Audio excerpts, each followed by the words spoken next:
Good evening, I'm Jennifer Lee. And I'm Keith Kate. Thank you for joining us tonight. Local Vietnam-era veterans say they were exposed to Agent Orange while serving our country.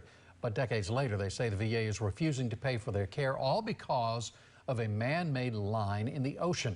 So they turned to 8 on Your Side to expose this problem. Investigative reporter Walt Buteau joins us now with their story. Jennifer and Keith, the PACT Act is helping hundreds of thousands of veterans get VA coverage for Agent Orange and burn pit exposure, but nearly 100,000 other vets are waiting for coverage that they say will be denied until a line in the sea is erased. It was an orange, syrup-like herbicide aimed at killing vegetation in the jungles of Vietnam so that American soldiers could see the enemy.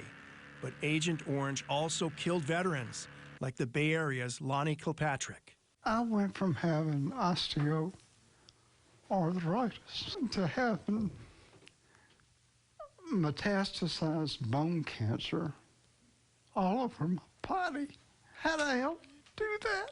Kilpatrick is one of the inspirations behind the PACT Act that earlier this year expanded toxic exposure coverage to include previously denied veterans. But thousands of others who served in the Navy and Marines are still fighting for coverage.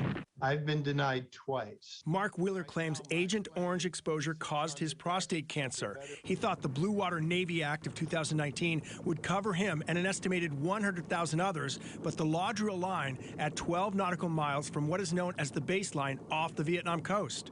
So anyone like Wheeler who served beyond that was excluded. And I was so excited, like everyone else, only to find out I wasn't included because some man-made line in the middle of the ocean. Critics claim the distance from shore did not stop toxins from getting on the decks of their ships or in the water they drank. Wheeler tells me the battle will continue for many veterans until that line is erased. That if that line gets moved to the theater of operations, again, back to my map, the theater of operations, that all Vietnam veterans in the theater of operations, which is the war zone, the war will end for them. A federal lawsuit demanding an extension of the Blue Water Navy Act line claims the VA regulation includes the entire Vietnam theater of combat. That lawsuit also is seeking expanded coverage of airspace over Vietnam and veterans who served in Thailand, and it is pending right now. Walt Buteau, 8 on Your Side. Thank you, Walt. And if you have something you want Walt to investigate, call our 8 on Your Side helpline at 1-800-338-0808.